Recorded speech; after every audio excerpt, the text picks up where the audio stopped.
हम यहां पर वो सबूत आपके सामने रख रहे हैं जो ज्ञानवापी के प्रेमाइसेस से मिले हैं फोटोग्राफ्स के तौर पर। वो फोटोग्राफ्स चीख चीख कर ये बता रहे हैं कि यहां क्या रहा है या क्या रहा होगा। पहले हमने आपको दिखाया वो लिपि जो देवनागरी लिपि या उसके बहुत करीब की कोई लिपि है और उसमें कोई श्लोक लिखा हुआ है, ऐसा भान हो रहा है। हमने आपसे कहा कि अगर आप उसको समझ पा रहे हैं, उसका अर्थ समझ पा रहे हैं तो कृपया हमें बताइएगा। हमने आपको एक व्हाट्सएप नंबर दिया जिसमें आप ये बता सकते हैं। अब हम आपको दूसरी तस्वीर की तरफ लिए चलते हैं। यह है वो लिपि और इसमें लिखी हुई ये बात यहां पर लिखी हुई है। अगर आप इसको समझ पा रहे हैं और स्पष्ट समझ पा रहे हैं इसके अर्थ समेत तो बताइएगा। राघव हमें समझ में आ रहा है और शायद महादेव लिखा हुआ है और श्रीहरि लिखा हुआ है, ऐसा यहां पर मौजूद जो हमारे एक्सपर्ट हैं उन्होंने इसको इंटरप्रेट किया है। लेकिन अब मैं आपको आगे लिए चल रहा हूं, आगे ले चलता हूं और आपको दिखाता हूं वो मूर्ति जो यहां से मिली। आप जानते हैं कि इस्लाम में बुत परस्ती गुनाह है, बुत को माना जाना, बुत को पूजा जाना गुनाह है। लेकिन यहां पर क्या हुआ है, यहां पर अंदर से जो फोटोग्राफ लिया गया है उस फोटोग्राफ में जो मूर्ति नजर आ रही है वो निश्चित रूप से या तो लक्ष्मी विष्णु की मूर्ति है या उमा महेश्वर की मूर्ति है। ये देखिए आप, बहुत क्लियर कट। और जैसा काशी के इतिहास में और यहाँ की संस्कृति में उमा और महेश्वर, क्योंकि आप जानते हैं सती के पार्वती बनने की जो पूरी यात्रा है वो यहीं की तपस्या से है, तो क्योंकि यहां यही कहा जाता है नमः पार्वती पतये हर हर महादेव, तो क्योंकि पार्वती और उनके पति महादेव की महत्ता यहां पर है तो ये निश्चित रूप से उमा और महेश्वर की मूर्ति है। लेकिन अगर ये ऐसा नहीं भी है, अगर ये भी कहा जाए कि ये मूर्ति उनकी नहीं है, तो निश्चित रूप से ये बुत तो है। अगर ये बुत है तो मस्जिद के अंदर तो नहीं हो सकता, क्योंकि बुत परस्ती मंदिर के अंदर नहीं हो सकती। तो फिर यहां पर ये मूर्तियां क्या कर रही हैं? आप भी इस बारे में अपनी राय रखिएगा, आपकी भी मैं टिप्पणियां लेना चाहता हूं। लेकिन अपने यहां मौजूद मेहमानों के पास पहले चलता हूं। अली कादरी साहब, इस पर आपकी प्रतिक्रिया। देखिए सर, आपने जो वहाँ के सर्वे की रिपोर्ट्स जो है आप अपने चैनल पर सार्वजनिक कर रहे हैं, सब भी देश देख रहा है। लेकिन यहाँ पर एक बात ये भी कही जा रही है कि ये ज्ञानव्यापी का जो मसला था, इसको जो है अकबर ने दीन इलाही के हिसाब से एक मस्जिद तामीर की थी। ये भी बात इस बीच आई है यहाँ पर।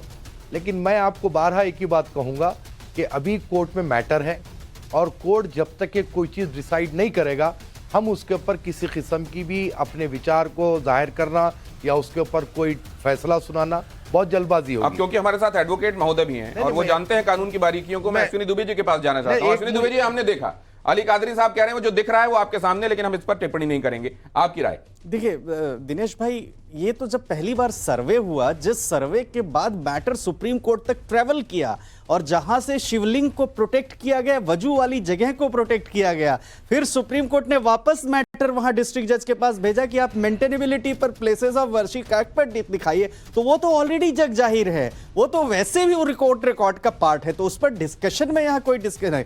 हाँ, कोर्ट क्या सोचती है, कोर्ट का क्या जजमेंट होगा, कोर्ट क्या ऑर्डर पास करेगी, वो निश्चित तौर पर हमें सोच समझ पर उस पर बोलना चाहिए। बाकी जो चीजें रिकॉर्ड की पार्ट है वो तो सार्वजनिक है, उस पर तो कहीं डिस्कशन में कोई दिक्कत नहीं है। ये जो है ये रिकॉर्ड का पार्ट है, ये सार्वजनिक है, ये पब्लिक डोमेन में है, इस पर चर्चा करने में कहीं कोई दिक्कत नहीं है। और हम ये भी जानते हैं कि इस देश के हर एक नागरिक का कोर्ट पर भरोसा और अकीदा है और हम कोर्ट की कही हुई बात ही मानते हैं। लेकिन साध्वी प्रज्ञा जी, ये जो दिखाई दे रहा है ये तो सामने है, बुत परस्ती इस्लाम में ये गुनाह है और यहां अंदर बुत है।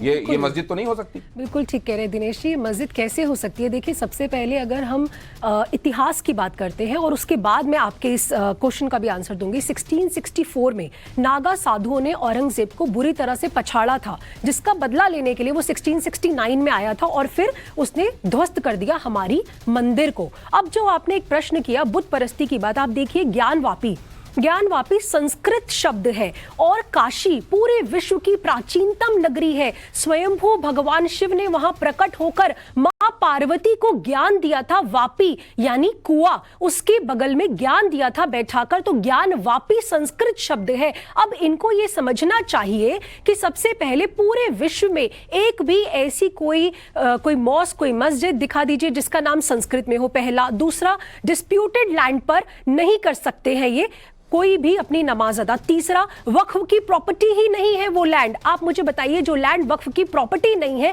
तो उस पे कैसे कर सकते हैं? चौथा, 1992 तक वहां पर पूजा होती आई थी मां गौरी श्रृंगार की, साल में एक बार। आपसे एक बात जानना चाहता हूं जी, ये बात तो आप कह रही हैं सबको, ज्यादातर लोगों को पता है। मैं आपसे ये जानना चाहता हूं, अभी अली कादरी साहब ने कहा कि किसी भी जगह का कोई धर्म स्थल को तोड़कर अगर वहां मस्जिद बनाई जाएगी तो वो मस्जिद बनाया जाना गलत है और ऐसा करने वाला इस्लाम का सही मानने वाला नहीं है। तो वो लोग कौन थे जो इस्लाम के नाम पर ये करते चले गए?